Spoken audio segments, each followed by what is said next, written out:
মুহূৰ্তত এক big breaking আহি পৰিছে।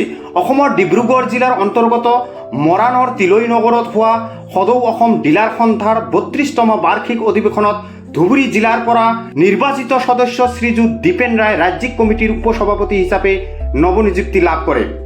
লগতে ৰাজ্যিক কমিটিৰ সভাপতি শ্ৰী ধৰণীধৰ বৰাৰ নেতৃত্বত অসম ডিলাৰসকলৰ বিভিন্ন সমস্যাৰ বিষয়ে অৱগত কৰি অসমৰ মাননীয় খাদ্যমন্ত্ৰী কৌশিক ৰায় মহোদয়ক বিশেষ সন্মানেৰে এই বিষয়ে স্মাৰক পত্ৰ প্ৰদান কৰে, য'ত মাননীয় খাদ্যমন্ত্ৰীয়ে ডিলাৰসকলৰ সমস্যাসমূহ সমাধান কৰাৰ আশ্বাস প্ৰদান কৰে। On the exclusive ground zero' report by Prashanta Bhakat, বিজ্ঞানী অসম। এৰিয়াসহ 2022 চনৰ পৰা পাবলৈ সক্ষম হ'লোঁ। হয়, 2019 চনৰ মাৰ্চৰ পৰা 2019 চনৰ মাৰ্চৰ পৰা আমি পাবলৈ সক্ষম হ'লোঁ। তাৰ আগত আমাৰ 40 মাহৰ সেইটো থাকে।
বিকাশৰ এগৰাকী পথিক।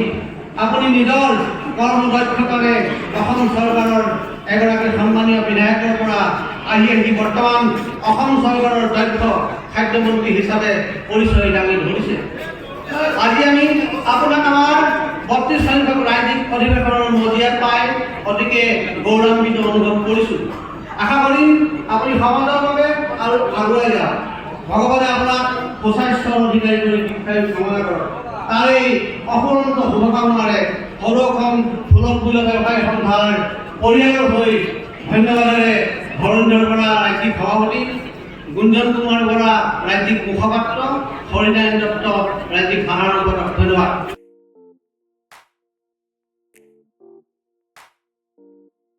প্ৰতিখন জিলাত সভা কৰি ৰাষ্ট্ৰীয় খাদ্য সুৰক্ষা আইনৰ চাউল ডোৰ ষ্টেপ ডেলিভাৰী আৰু দোকানৰ সন্মুখত দিব লাগিব। বস্তাৰ ওজন আৰু সম্পূৰ্ণকৈ চাউল দোকানীক ল'বৰ কাৰণে আপুনি জনাই আহিছিল, কিন্তু বৰ্তমান অসমৰ কোনো এখন জিলাত সেইখিনি কাম কৰাৰ আজিৰ তাৰিখত মোৰ পৰিলক্ষিত হোৱা নাই। গতিকে ইয়াৰ ওপৰত চৰকাৰী ইমান এটা বৃহৎ ডিপাৰ্টমেণ্ট থকাৰ পিছত একেলগে যদি সেইখিনি কাম কৰিব নোৱাৰে, তেতিয়াহ'লে ডাইৰেক্ট আমাক চাউলটো এফচিএলৰ পূৰণ কৰিবৰ কাৰণে দিব পাৰিব।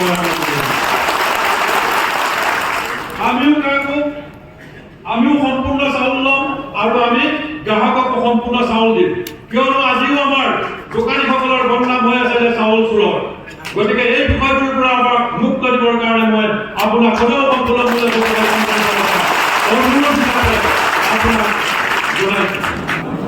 আজি আমাৰ সভাস্থলীত আহি তেখেতৰ যি ভাষণ প্ৰদান কৰে তেখেতলৈ সদৌ অসম সুলভ মূল্য ব্যৱসায়ী সন্থাৰ ফালৰ পৰা অশেষ ধন্যবাদ জ্ঞাপন কৰিছোঁ। এইখিনিতে মই মন্ত্ৰী মহোদয়ক এটা কথা অৱগত কৰিব বিচাৰিছোঁ। মাননীয় অসমৰ মুখ্যমন্ত্ৰী ডক্টৰ হিমন্ত বিশ্ব শৰ্মা ডাঙৰীয়া আজিৰ সভাখনত উপস্থিত থাকিব নোৱাৰা, তেখেত বহুত ব্যস্ততাত থকাৰ বাবে সেই অনাগত দিনত আমাৰ সদৌ অসম সুলভ মূল্য ব্যৱসায়ী সন্থাৰ অধিৱেশনত তেখেতক আপুনি জনাই ৰাখিব যে অনাগত দিনত যদি তেখেতৰ অধিৱেশন হয় সেই অধিৱেশনত আপোনাক উপস্থিতি সকলো দোকানীয়ে কৰিছে। আজি আমি তেখেতক কোৱা হ'লে আপোনাক কেনেধৰণে পাই উৎসাহ হৈছোঁ আৰু আমি উৎসাহ পাব বুলি আশা কৰিছোঁ। ধন্যবাদ সকলো আপোনালোকে অকণমান ধৈৰ্য ধৰক, সভাপতিক অকণমান পিছত কৰিব, খন্তেক ধৈৰ্য ধৰক। ধন্যবাদ।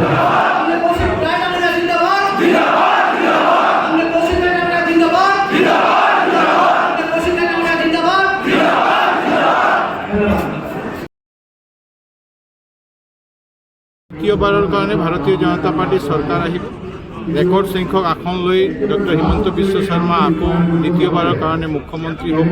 সেইকাৰণে ৰাইজ সাজু হৈ আছে আৰু ৰাইজে এনেখন চৰকাৰ বিচাৰে যি চৰকাৰে অসমৰ উন্নয়নৰ কাৰণে কাম কৰে আৰু অকল অসমৰ নহয়, মাননীয় মুখ্যমন্ত্ৰী ডক্টৰ হিমন্ত বিশ্ব শৰ্মাৰ নেতৃত্বত আজি অসম ভাৰতবৰ্ষৰ শ্ৰেষ্ঠ 5 ৰাজ্যৰ ভিতৰত গঢ় দিবলৈ সক্ষম হৈছে। ছাৰ EPOS মেচিনৰ যিটো 4 ফিংগাৰ এইটো কিবা ব্যৱস্থা কৰা যায় নে 1 ফিংগাৰত?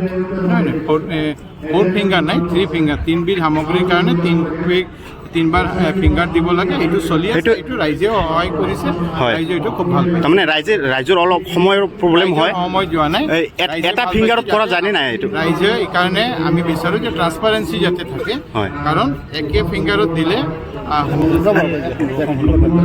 আজি আমি ইয়াতে ডিব্ৰুগড়ত তিলো বজাৰত আমাৰ সুলভ মূল্য ব্যৱসায়ী সংস্থাৰ তেওঁলোকৰ 32 সংখ্যক সন্মিলন, এই সন্মিলনত আমি উপস্থিত আছিলোঁ। তেওঁলোকৰ লগত কথা পাতিলোঁ, তেওঁলোকৰ বহুত সমস্যাৰ কথা আমাক জ্ঞাত কৰিলে আৰু লগে লগে তেওঁলোকে যে ভাল কামবিলাক অসমৰ ৰাইজক বিনামূলীয়া চাউলৰ লগে লগে চেনি দালি নিমখ দিয়াৰ যে কাম কৰি আছে, সেইকাৰণে তেওঁলোকক আমি ধন্যবাদ জ্ঞাপন কৰিলোঁ।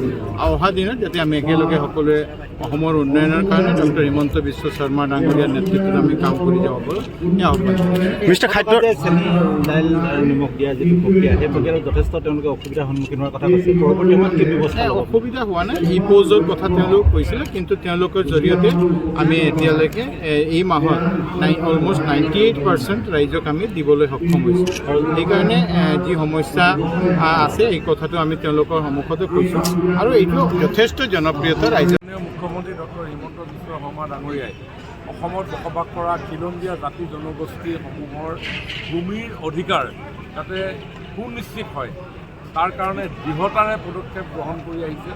তাৰ কাৰণে বসুন্ধৰা 1, বসুন্ধৰা 2, বসুন্ধৰা 3 তেখেতে ৰাইজৰ ওচৰলৈ আগবঢ়াই দিছে, যাৰ ফলত আমি যুগ যুগ ধৰি বংশানুক্ৰমিকভাৱে পুৰুষানুক্ৰমিকভাৱে বসবাস কৰি অহা মাটিডোখৰ অধিকাৰ আমি পাবৰ কাৰণে আজি সক্ষম হৈছোঁ। আমাৰ খিলঞ্জীয়া জাতি জনগোষ্ঠীসমূহৰ ধাৰণা এনেকুৱা, ককা আজু ককাৰ মাটি, গতিকে আমাৰ মাটি আমাৰ কথা, কোনে আমাৰ পৰা কাঢ়ি লৈ যাব, কথা সেইটো নহয়।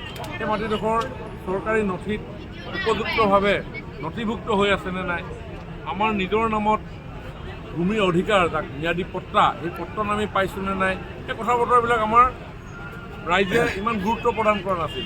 কিন্তু যেতিয়া এটা চৰকাৰী প্ৰকল্প যায়, যেতিয়া লেণ্ড একুইজিশ্যন হয়, তেতিয়া কয় আমাৰ ভূমিৰ অধিকাৰ নাইকিয়া হৈ গ'ল। আচলতে ভূমিৰ অধিকাৰেই নাছিল, কাৰণ তেওঁৰ আমাৰ পট্টাই নাছিল। যদি কেতিয়াবা কোনোবা ল'ৰা এটা ভালকৈ পঢ়া শুনা কৰিবৰ কাৰণে মাটি এডোখৰ ডকুমেণ্টছ লাগে, যেতিয়া ডকুমেণ্ট বিচৰা যায় তেতিয়া দেখা যায় যে মাটি ক'ৰবাৰ নামত কোনোবা আছে, খেলি মেলি। সেইকাৰণে আমাৰ এই মাটিৰ অধিকাৰ বেলেগে লোৱাৰ উপক্ৰম আমি দেখিবলৈ পাইছোঁ, যাৰ কাৰণে আমাৰ খিলঞ্জীয়া লোক আজি অস্তিত্ব কৰা হয়। কিন্তু হিমন্ত বিশ্ব শৰ্মা ডাঙৰীয়াই এই গোটেই যিমান মাটি বাৰীৰ যিখিনি জঞ্জাল, এই জঞ্জাল নাইকিয়া কৰি খিলঞ্জীয়া জাতি জনগোষ্ঠীসমূহক ভূমি অধিকাৰ দিবৰ কাৰণে দিনে ৰাতিয়ে কাম কৰি আছে। আৰু তাৰে ফলশ্ৰুতিত আমাৰ এই অঞ্চলৰ কাষতে দুখন গাঁও, তিলৈবাৰী নেপালী আৰু তিলৈবাৰী বঙালী, প্ৰায় 300তকৈ অধিক পৰিয়ালে আজি 70 বছৰে তাত বসবাস কৰি আছিল। কিন্তু ভুলক্ৰমে তেওঁলোক গেজিং মাটিত আছিল। সুপ্ৰিম কোৰ্টৰ ৰায় যে গেজিং মাটিত কোনো পট্টন নহ'ব, গতিকে তেওঁলোকে ভূমি অধিকাৰৰ পৰা বঞ্চিত হৈ আছিল। কিন্তু মুখ্যমন্ত্ৰী ডাঙৰীয়াই যুগান্তকাৰী এটা চিন্তাৰে সেই গেজিং মাটি অন্য ঠাইত গেজিং ঘোষণা কৰি এইডোখৰ গেজিং মুক্ত কৰি সাধাৰণ মাটিলৈ শ্ৰেণীভুক্ত কৰাৰ ফলত এতিয়া এইসকল লোকৰ উপৰিও চৰকাৰী চিকিৎসালয়, খোৱাং খণ্ড উন্নয়ন বিষয়া, শ্মশানশালী, বিদ্যালয়, চাও চেংৰেন, শিৱ মন্দিৰ আৰু 300তকৈ অধিক লোকে আজি ভূমি পট্টা পাবৰ কাৰণে পথ প্ৰশস্ত হৈছে। আৰু এই দীৰ্ঘদিনৰ সমস্যাটো সমাধান কৰি মই নিজেও আনন্দ অনুভৱ কৰিছোঁ। বাৰ্তাবাহক বা পিয়ৰ হিচাপে আমি কাম কৰিব বিচাৰোঁ। আৰু যেতিয়াই মোৰ দুলীয়াজাত সমষ্টিৰ